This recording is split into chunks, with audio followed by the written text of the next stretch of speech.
Bismillah, alhamdulillah, wassalatu wassalam ala rasulillah, sayyidina maulana Muhammad bin Abdullah wa ala alihi wa sahbihi wa man tabi'a sunnatahu wa iqtada bihuda. Qala sayyidina imam al-arif billah ibn Athaillah Sakandari rahimahullah rahmatal abrar wa amadana bimadadihi al-wafir fid darain amin. Al-imam ibn Athaillah di sini akan mengatakan perkataan yang agak berat sebetulnya, tapi kita berusaha memahami agar kita semakin paham bagaimana hubungan kita dengan Allah Subhanahu wa taala dan bagaimana Allah itu sebetulnya sangat memuliakan kita sebagai hambanya. Nah, di sini Imam Ibnu Athaillah beliau mengatakan ja'alakallahu fil alamil awsat baina mulkihi wa malakuti liyu'limaka jalalata qadrik baina makhlukatihi wa annaka jauharatun intawat alaiha asdafu mukawinati. Kata beliau, Allah Ta'ala itu menjadikan kamu berada di alam tengah-tengah antara alam muluk. Ada alam itu ada dua, ada alam muluk, ada alam malakut. Alamul muluk itu ma dhahara fi hisil kainat, yaitu yang kita sekarang berada di dalamnya ini, yakni alam yang sekarang bisa kita saksikan. Kita berada di antara alam ini dan masa depan, yaitu alamul malakut, yaitu perkara yang alam yang masih ghaib bagi kita. Kita oleh Allah ditempatkan di antara itu. Maksudnya apa? Kan kita nggak selamanya ada di alam muluk ini. Ya, mudah-mudahan sehat panjang umur, memanfaatkan dengan baik. Tapi kan tidak selamanya. Nah, nanti akan insya Allah masuk ke alamul malakut. Nah, Allah menjadikan kamu ini, kata beliau, di antara keduanya, ini liyu'limaka, supaya kamu mengetahui jalalata qadrik baina makhlukati, tentang kemuliaan dirimu, kemuliaan kemampuanmu yang diberi oleh Allah baina makhlukatihi, di antara ciptaan-ciptaannya. Wa annaka jauharatun, kamu ini, engkau ini bagi Allah ibarat permata intawat alaiha asdafu mukawinatihi, yang diliputi oleh semua ciptaan-ciptaannya Allah Subhanahu wa ta'ala. Jadi Allah Subhanahu wa ta'ala itu bahkan menyatakan dalam Al-Quranul Karim, walaqad karramna bani Adam, telah kami muliakan umat manusia itu. Jadi manusia itu makhluk yang paling Allah muliakan di antara makhluk yang lain. Makanya Nabi Muhammad SAW itu oleh Allah diciptakan dalam bentuk manusia. Laqad ja'akum rasulun min anfusikum, telah datang kepada kalian rasul min anfusikum, daripada jenis kalian. Ya, tentu beliau basyarun lakal basyari, namun beliau tercipta daripada jenis manusia. Loh, engkau ini dimuliakan sama Allah. Kata Imam Ibn Athaillah, engkau ini dimuliakan loh sama Allah, diciptakan di antara dua alam. Untuk kamu ini mengingat bagaimana Allah memuliakan kamu. Bahkan Allah menjadikan makhluk-makhluknya yang lain itu selain kita itu untuk kita manfaatkan. Allah menciptakan hewan untuk kita ambil manfaatnya.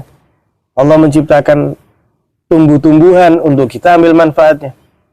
Allah ciptakan apa yang ada di bawah bumi ini, daripada air, daripada gas, daripada bensin, minyak, dan lain sebagainya, semata-mata untuk kita. Allah sangat memuliakan umat manusia ini.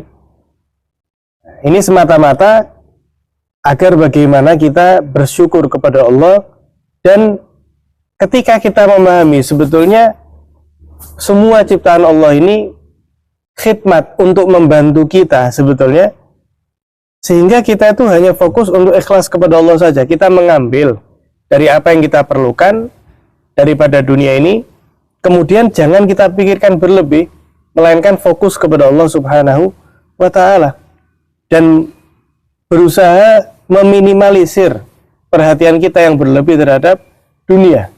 Maksudnya seperti itu. Dunia ini diciptakan sama kamu, jadi jangan sampai kamu itu bingung dengan dunia. Kebalik.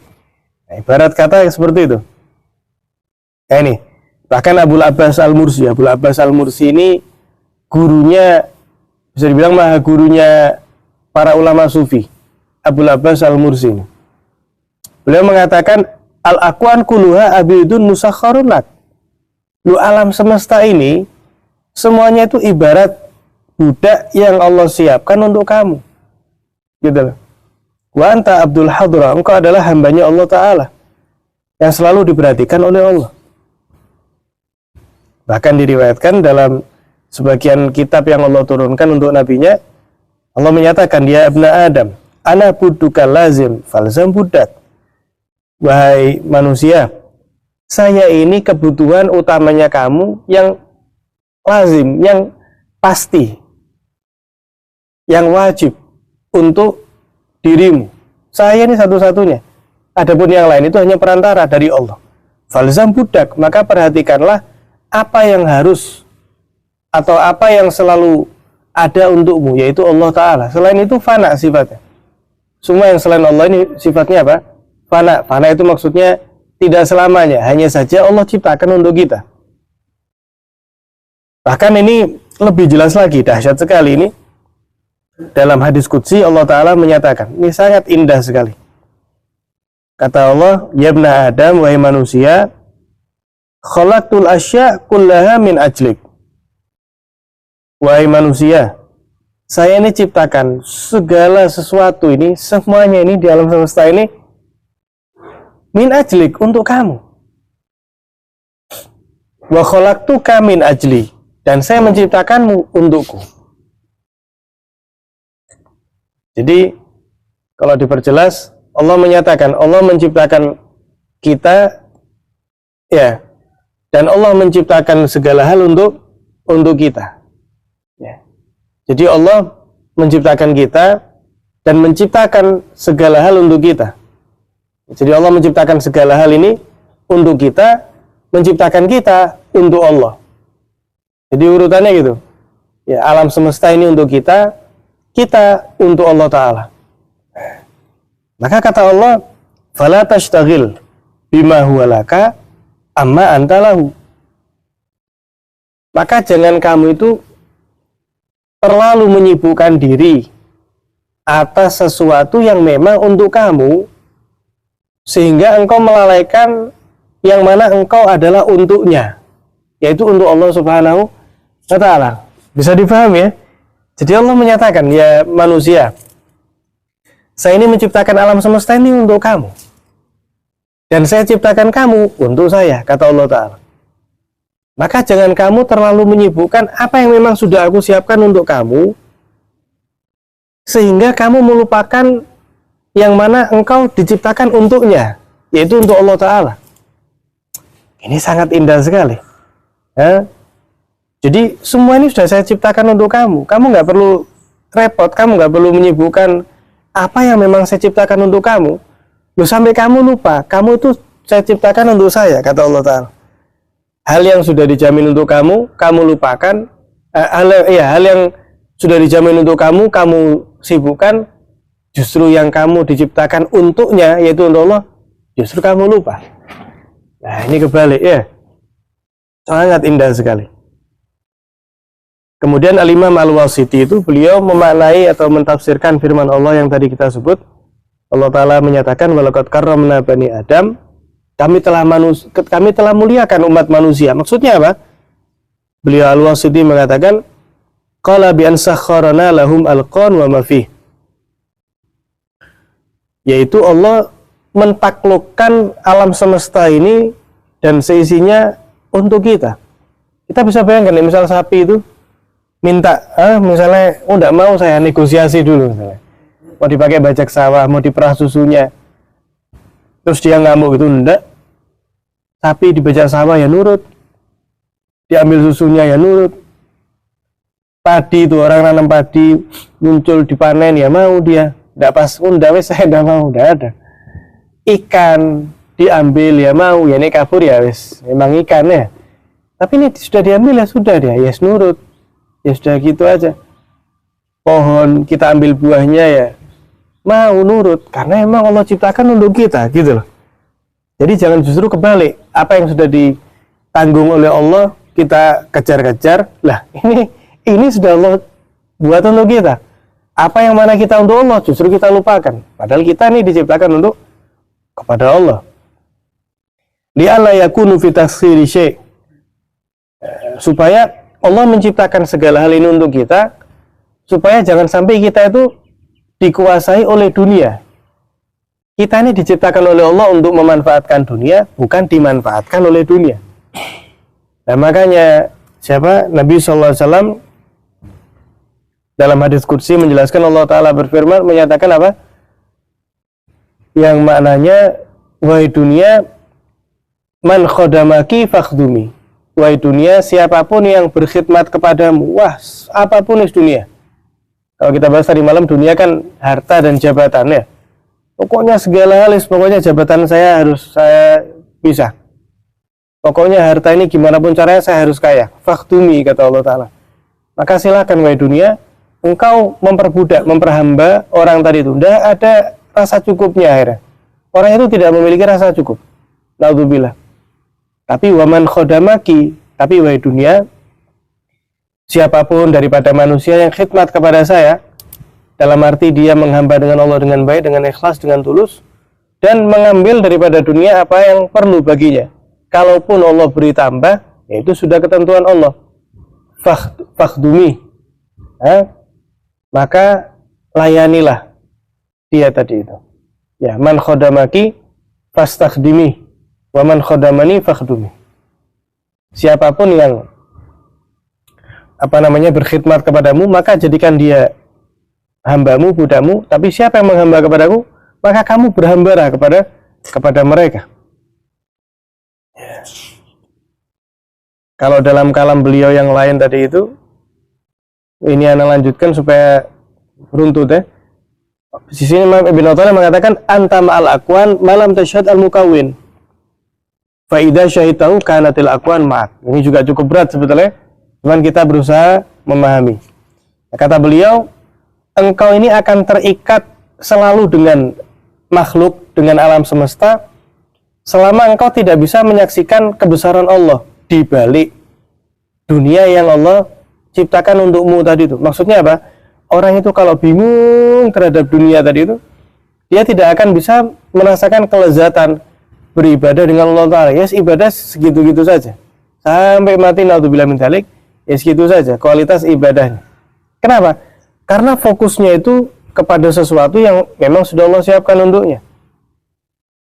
Fa idza syahidtahu, tapi kalau kamu justru menyaksikan Allah dalam segala hal mengingatkannya sama Allah. Kanatil aqwan ma'ak, maka alam semesta ini yang justru akan ngikut kepada kamu. Tentu perbedaan yang sangat amat mendasar. Kita ini memang hidup di alam semesta ya. Tapi ada di antara hambanya Allah itu yang alam semesta ini ngikut sama mereka. Yaitu mereka ini para wali, para orang soleh, para hamba-hamba pilihan Allah. Itu dunianya yang ngikut sama Allah. Tapi ada juga di antara manusia ini yang mereka ngikut sama dunia. Jadi keduanya ini sama-sama golongan orang yang hidup di alam dunia ini, tapi berbeda. Yang satu dunia yang ngikut sama dia, yang satu lagi dia yang katut sama dunia. Kalau kita lihat, masya Allah,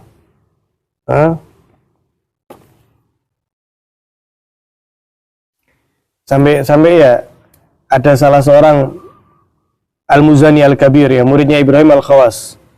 Beliau bercerita, waktu itu saya pernah perjalanan sama Al-Imam Ibrahim Al-Khawas. Tengah-tengah perjalanan istirahat, ada kalajengking naik ke pahanya beliau. Akhirnya mau diambil sama muridnya ini. Kata Ibrahim Al-Khawas, enggak usah, biarin. Karena emang segala makhluk Allah ini membutuhkan kami. Dia pengen dekat aja ini, enggak mau gigit. Dia ini cuma mau dekat aja, enggak apa-apa, biar. Sampai segitunya. Ini ada lagi malah ya cerita yang mungkin tidak bisa diterima oleh semua orang, tapi ini karamah ya dari Allah. Sayyidina Muhammad bin Mubarak di sini bercerita. Waktu perjalanan sama Sayyidina Ibrahim bin Adham. Sering dengar ya? Sayyidina Ibrahim bin Adham. Waktu perjalanan ke jalan arah Baitul Maqdis, Akhirnya wis, beliau ingin istirahat dengan santrinya, istirahat. Nah, istirahat itu di bawah pohon delima. Nah, kok tiba-tiba mereka itu mendengar suara dari pohon delima itu. Pohon delima itu mengatakan apa? Ya Aba Ishaq, wa ya Abu Ishaq, maksudnya Ibrahim bin Adham. Akrimna bi anta akula minna syai'an. Muliakanlah kami ini dengan engkau memakan daripada buahnya kami. Ini ya, nih dunia apa, nih alam semesta ini ngikut sama hamba pilihan Allah. Loh, ini istirahat di bawahnya pohon delima. Pohon delimanya itu minta supaya pohonnya dimakan sebagian sehingga dapat kemuliaan. Oh, ini buahnya saya pernah dimakan oleh hambanya Allah yang soleh, Ibrahim bin Adham. 1 kali, 2 kali, 3 kali. Akhirnya Sayyidina Ibrahim bin Adham ini bilang sama muridnya, Muhammad bin Mubarak, ya Muhammad kun syafi'an ilaih. Wahai Muhammad, jadilah engkau penolong pohon ini. Lihatana wal minasyian. Untuk kita ambil sebagian buahnya, untuk kita nikmati. Kata Muhammad bin Mubarak, ya Aba Ishaq, wahai Sayyidina Ibrahim bin Adham, laqad sami'tu. Saya pun dengar apa yang barusan engkau dengar tadi itu. Kemudian diambil sebagian buah delima itu, kemudian dimakan oleh Sayyidina Ibrahim bin Adham. Yang lebih aneh lagi, ya, aneh ya ini untuk manusia secara umum. Pernah dikatakan karomah juga ini, ada hewan buas itu datang ke Sayyidina Sahal bin Abdullah At-Tusturi. Ya, hewan buas datang kepada beliau, kemudian minta beliau ini ikut ke tempat tinggalnya hewan buas tadi ini. Ya. Bahkan dijamu oleh hewan buas tersebut. Wallahu alam. Karomah ya, kalau karomah ini emang nggak harus masuk ke akal kita, karena akal kita ini terbatas. Tapi ya itulah, ketika seorang hamba itu nggak terikat dengan dunia, maka akan berlaku sebaliknya, dunia yang terikat dengan mereka. Semakin mereka ingin melepas dari dunia, maka dunia akan semakin terikat dengan mereka. Semakin orang ngejar dunia, tambah diganyang sama dunia, tambah ditinggal. Kalau ditinggal ngotot, diperbudak nanti. Oh, kamu kalau mau saya, oke, tapi harus gini, harus gini. Na'udzubillah min dzalik. Ya, mudah-mudahan kita dijadikan oleh Allah Subhanahu wa taala sebagai hamba-hamba yang soleh dan menjadikan alam semesta ini menjadi pembantu kita, ya, sebagaimana orang-orang yang soleh. Amin ya rabbal alamin. Sallallahu alaihi wasallam Muhammadin wa alhamdulillahi rabbil alamin.